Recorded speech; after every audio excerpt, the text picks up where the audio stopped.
Welcome to Mortgages and More, your go-to podcast for the latest insights in the mortgage industry. Join us as we dive into expert advice, unveil actionable tips, and learn how to empower the next generation of homebuyers. Get ready to elevate your knowledge and make those property dreams a reality. Let's get started.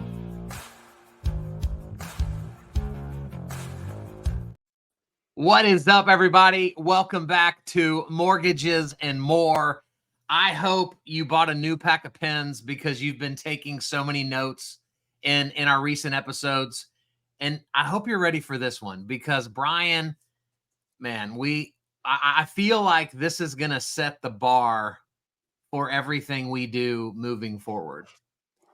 Amen to that. I hear you. So I have the pleasure of having had Rebecca on a prior podcast and definitely brought the fire almost a year ago. Kind of crazy how fast the calendar goes. But Rebecca, welcome to our podcast. Thank you for having me. I appreciate being here. So our goal here continues to be to be a resource for loan officers everywhere, especially those that are leaning in and really want to become that next generation mortgage advisor, and who better to talk about, what goes into being a next gen mortgage advisor than you, Rebecca. You lead by example. So I love all your content. You are an educator first. Yeah. And I think that's what we want to really dig into is kind of how you found your passion around education, and then what it's meant for you and your business and your personal brand. Yeah. So a pretty wide open answer, but I can tell you, when I bought my first house, it was a great financial decision, right? Like kind of happened to buy a house at 23 and thankful that, kind of ripped that Band-Aid off early because it was a good financial decision, but it was a really bad process because the loan officer just sort of was doing their daily job, but not explaining, right? When you're talking about people's homes and people's money, there's a lot of complexity that we have to deal with. And it's easy to forget how stressful that is, right? Because we know it's going to work out. We know what the DTI is. We know what the guideline is, all that kind of stuff, but our clients don't. And because of that, just really felt, kind of in the dark, had some sort of bobbles along the way that we shouldn't have had.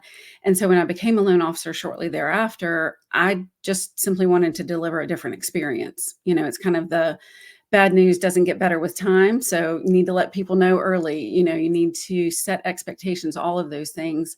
And, no news is good news doesn't really work in real estate because of all that, kind of stress and complexity. People are trying to fill in the blanks with their mind of all the things that could go wrong. So it's really trying to anticipate questions that our clients and our realtor partners are going to have, answer those in the process, and then just take that same practice to social of, what do people really care about? Do they, how is what they're hearing about in the news actually going to impact their life? If at all, does it matter? Is it accurate? And because of that, it's helped me build a strong relationship with my community and earn their trust, because I'm not saying, hey, I'm the best, you should call me. It's more at my core, I want them to understand what they're dealing with and what they're working towards. And if during that process I earn their trust to work with me, that's fantastic. But I really just want to put good, financial literacy out in the world. Rebecca, because you seem like such a natural educator. Your story is that you weren't educated well enough in your first transaction. So obviously that kind of lit a fire for you to be the opposite of what your lender was for you. But at what point did you go, oh, I need to be doing this on social media? Like, what'd that look like? So I really started in video, just incorporating video in my process, right? So I didn't have these lengthy kind of here's what to expect next emails, and dabbling a little bit on social, like on Instagram, and doing, the old IGTV, horizontal videos, all that. Bring it back, baby, right? Come on. It's incredibly nerve-wracking to put yourself out there, especially on video, right? Because people can criticize everything that you're doing. And so had kind of gotten my feet wet, but not in the sense of really feeling like this is part of my business until I had my daughter teach me how to use TikTok, and because Gary Vee had said that everybody should be on there, and I was like, nobody's going to want to listen to mortgages, and I did in high school, but I don't dance now, and so I'll just use it because it's supposed to be a great editor, right? Like it's an easy way to edit vertical video, and that's how it started. And because at the time TikTok didn't have captions, you had to listen to it with the sound on. Well, because of that, it just helps really quickly establish, kind of that parasocial relationship. People, you get that connection. We're not meant to stare at somebody's eyes for minutes at a time and not, get a connection. And so because of that, people were more engaged. So they would ask me questions, and it was like, oh, this is like the greatest sociological study ever, because it tells me exactly what people care about. So let me just tailor what I'm saying to what they're asking and what they want to hear versus necessarily what I want to tell them. And I think that that's a key to making engaging educational. I mean, let's be honest, we're making videos talking about 30 years of debt. It's kind of a hard sell to make it interesting. But when you really empathize with where our clients are coming from and where, their concerns are and where their focus is versus like being about us, so you'll like, everybody's favorite radio station, what's in it for me and all that. That's where it really starts to then connect, and you build a following, you build a connection, which then converts into business. How much do you study the platforms like on a regular basis to inform how and what you're talking about on next week's video or next month's video? Yeah. I mean, I think at this point, after doing this for so many years, you kind of have that rhythm of sort of what people care about through the year. So that folds into the content that I'm talking about. And then as far as the stuff that I do in advance and then schedule out to give myself some, to give myself some wiggle room, but still maintain consistency. And then really kind of the in the moment or sort of the more ad hoc or news, type things. That's just more, I used to be, I think, a lot more systematic and really, kind of structured with like, I will do this many hashtags and I will do X, posts per week. And over time, it's just, I've gotten so comfortable that a lot more of it is intuitive. So it's, hey, this is a news article, in our industry that caught my eye. I bet this is going to be kind of part of that sort of national conversation. Let me at least break it down and make it make sense. Let me distill it a little bit, or just that I'm seeing, then because I look back at my content to see, yes, views, but really more about shares and comments and kind of that real engagement versus just vanity metrics. And I use that to then tweak what I do going forward. So it's not something that's like every month I strategically go back and review. It's just I'm kind of in the flow and seeing what's getting people's attention. Rebecca, what's your advice for the LO listening that maybe they've done a couple videos, but they've never been consistent? They have every fear known to man when it comes to getting in front of the camera. What are kind of the first few steps that you would lay out for somebody that's new at this to help them get started, but stay consistent? And that's a real secret sauce, right? Is the consistency. It's just showing up. So it's figuring out what can you commit to do, right? Because it's a new habit. It's a new part of your business. And I think because we go onto social personally to have fun, sometimes people are like, oh, I'm not going to make time for that because I'm not going to play around on social because I've got this file that I got to deal with or whatever. And it's like, that's fine. I'm not asking you to get on there and look at cat videos. But when you're doing it for your business, you need to treat it like any other appointment that you're doing your, loan anniversary check-ins, or you're doing your, realtor, calls or any of that kind of stuff. So it's setting that time aside and being committed to it and being committed to yourself to do it. The consistency helps with kind of getting over yourself, right? Because a lot of people will say, oh, I don't like seeing myself on video. I don't like how I sound. And that is literally because we're so used to seeing ourselves in a mirror that when it's reflected to us through the camera, it looks a little off. And how you sound is not how you sound to yourself, because you're hearing the sound externally and then also, through your own skull, basically. So I think it's kind of that like seeing something that's at like 88 degrees. It's just off a little bit. And so it's off-putting to us, and we're highly critical of ourselves normally anyway. So it's just putting in those reps and realizing that the more you do it, the better you get at it. And I think the people that tend to fold this into their business and have some resistance to it, it's typically people who have had success, as a loan officer. And they're like, okay, but here are the proven things that I can do. Well, you have to think about, remember when you hadn't gone and done your first like realtor pop by or whatever, and you were nervous and whatever. It's that same feeling, but you got over it. You can get over it as well.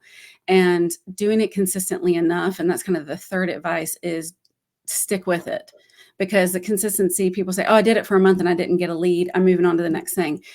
This isn't that kind of marketing. Like this is long-term in your community, really being connected. And that just takes time. And so that looks like, give yourself 6 months. Say, I'm going to do whatever commitment to myself to post X number of videos a week or whatever that looks like. Do it for 6 months and then evaluate it, because you're going to get better. You're going to enjoy it more. And by that point, you're going to start to get feedback on what's working, and then experiment and tweak accordingly. What's your process to knowing what to talk about? Do you keep a list of just, oh, somebody asked this question, I've never done a video about that, and you just write it down somewhere? Like what walk us through like how you handle that? All of the things. Okay. So to take my own medicine, I do have a set aside time where I do a bulk of my videos. Just I do a batch creation. And then that way I'm pretty much always a month ahead, at least for those. So when I'm leading up to that, some months, I've got all types of ideas, because I've either, seen a video or saved an article or, kept all kind of like the running questions. Someone will ask me a question. I thought, wow, that didn't even occur to me that would be great content to do, right? Because if they have that question, other people do as well. And if that is great, the months that I have all that, it's fantastic. In the flow, it's great. When I don't, then that looks like, okay, let me stop and think, what kind of feedback am I hearing? Now let me think, because of how I'm scheduling about a month ahead, right? What are people going, if I'm creating content at the end of November, what are people going to really want to know? Kind of that new year, new me, new home. What is that vibe going to be like? And then I create content around that. And if I'm really, really stuck, you can always go to answerthepublic.com, put in mortgage, home buyer, interest rates, whatever, and get a wheel of ideas or phrases that people are searching for. And then it's like, awesome. These are the questions that people are asking right now. Let me just start answering them. That's like gold right there, right? Yeah. And I hear others that are in this space talk about what are the questions that are most being asked, and those are the answers. Those are the videos that are going to be resonating. I love that. Yeah. Talk to us about the engagement part, because I'm sure with all the content you're putting out every day, you're getting comments and messages, and how do you manage that part of the process? Because I think it has to be timely, right? Yeah, it's a lot of spinning plates. So I'm sure that there would be some sort of fantastic, probably Zapier enabled dashboard of something to monitor all of it. But a lot of it, because it's a person to person business. I think it's easy to talk about, be on social, to get leads, but it's not about leads. These are people, these are people that are relying on us and trusting us to help them with a very big decision. So it deserves a personal touch. So it's just monitoring my DMs and things like that. For the most part, I try to kind of funnel everybody towards ideally scheduling an intake call. I use Calendly for that, just because to me, the way that I explain it to clients, my job is one big algebra equation, but it's really kind of more like a word problem, right? Because it's more than just the math. I need to know, why do they want to put 10% down? Not, yes, where it's coming from, but why, and what is your timing? Oh, you think you need to pay off debts in order to qualify? Well, why don't we look at this and see what you actually have to do? So that allows me to give the level of service that they're expecting to get after watching my content, right? It's more than just an application.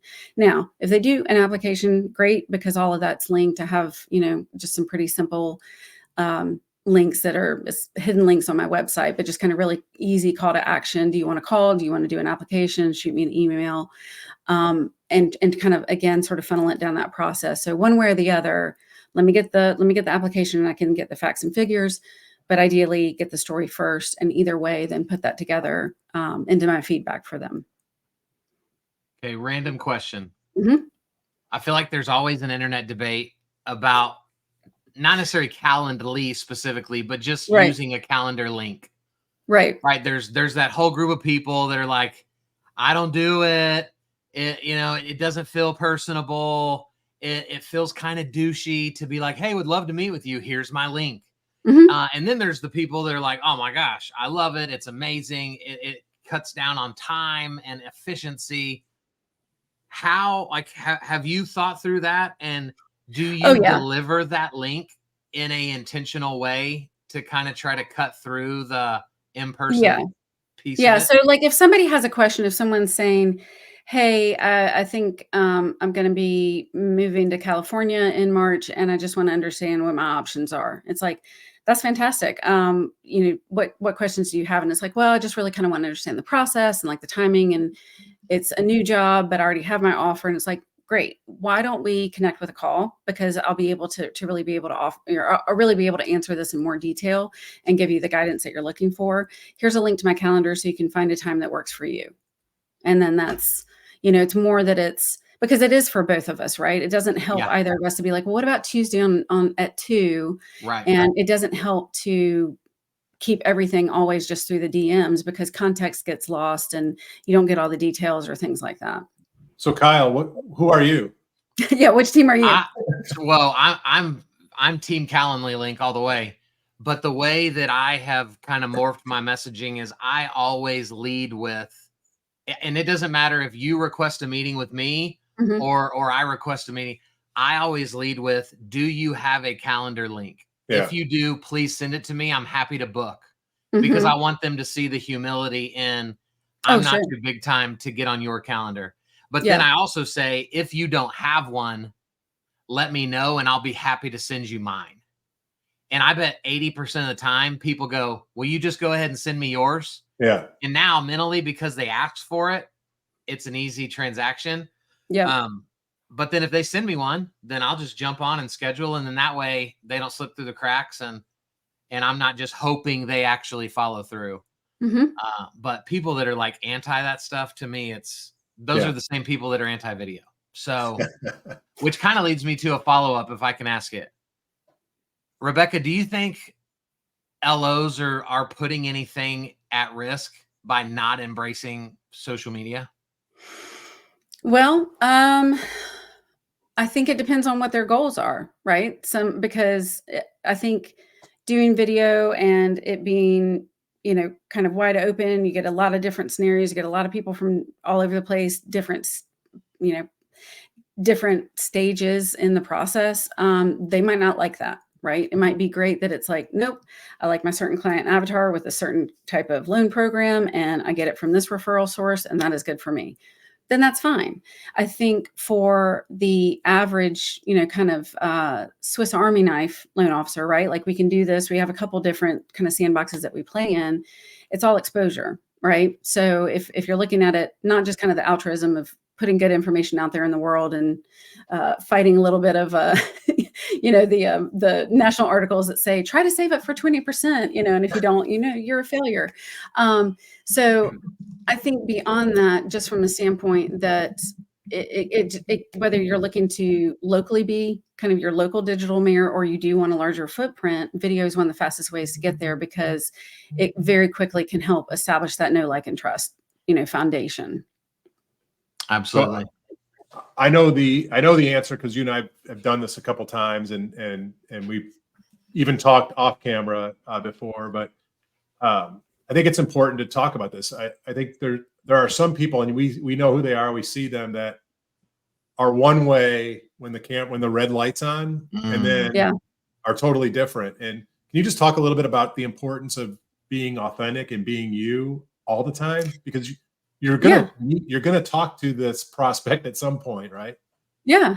I mean, I think from that standpoint, it is a really nice compliment when I'm talking with the clients. They're like, you're just like how you are on video. And I'm like, oh, well, thanks. There's just me, right? I mean, I'm busy. I'm a busy lady. I got a lot of kids and a lot of dogs, and I don't have time to be two people. But realistically, if the goal is to connect with clients, and that's, that is a part of sales, whether you're kind of the always be closing or always be educating camps. regardless, you need to establish a connection. So particularly for people when they are reaching out, if you are on social in this way, people tend to watch you for a while before they reach out, so they have this frame of who you are. And if you're different, then, what a waste of time to try to establish that relationship, because then you're pulling this 180 on them, or not delivering on kind of what they've made in their mind. You've wasted their time, you've wasted your time, and maybe you've even attracted a client that isn't your ideal client.